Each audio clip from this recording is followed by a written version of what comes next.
Bonjour à tous, la mort d'un homme de 71 ans dans le Jura porté disparu depuis 3 jours est bel et bien accidentelle. On rappelle que le septuagénaire avait été retrouvé sans vie sur le site des cascades du Hérisson samedi en milieu d'après-midi après la mobilisation d'un important dispositif de secours. Selon les investigations réalisées depuis, la gendarmerie confirme la piste accidentelle.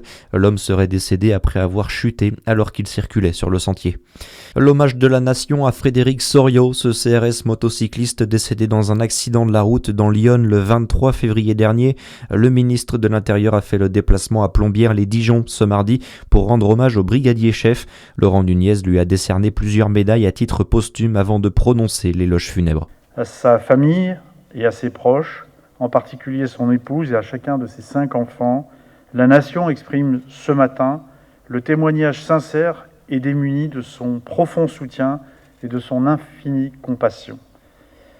Cet hommage national qui est rendu au même moment dans tous les services du ministère de l'Intérieur est celui de la République qui bat d'un seul cœur, même quand il est déchiré d'avoir perdu l'un de ses dévoués, surtout quand il est déchiré d'avoir perdu l'un de ses dévoués. Laurent Nunez a rappelé que 200 policiers sont décédés en mission ou en service depuis 20 ans, dont 6 l'an passé et déjà 2 depuis le début de l'année 2026. À Dijon, 4 hommes ont été interpellés mardi, soupçonnés d'être impliqués dans la violente agression d'un étudiant de 20 ans dans la nuit du 7 au 8 février dernier, quartier République. L'un des 4 suspects soupçonnés d'être l'unique auteur des coups a été présenté hier au parquet de Dijon. Il a été placé sous contrôle judiciaire en attendant son procès en avril. La piste de l'agression homophobe qui a été étudiée un temps a finalement été écartée par les enquêteurs. Importante mobilisation hier après-midi en Saône-et-Loire du côté de la Truchère au sud de Tournu. Des syndicats, élus locaux, agents des voies navigables de France et acteurs du tourisme du secteur se sont rassemblés à l'écluse de la Truchère. La cinquantaine de personnes protestaient contre la fermeture du site VNF et l'automatisation des écluses de la Seille. Un processus de modernisation réalisé dans un souci d'économie, s'est défendu la direction sur place. Des propos qui n'ont pas convaincu les acteurs locaux qui parlent seulement de déshumanisation.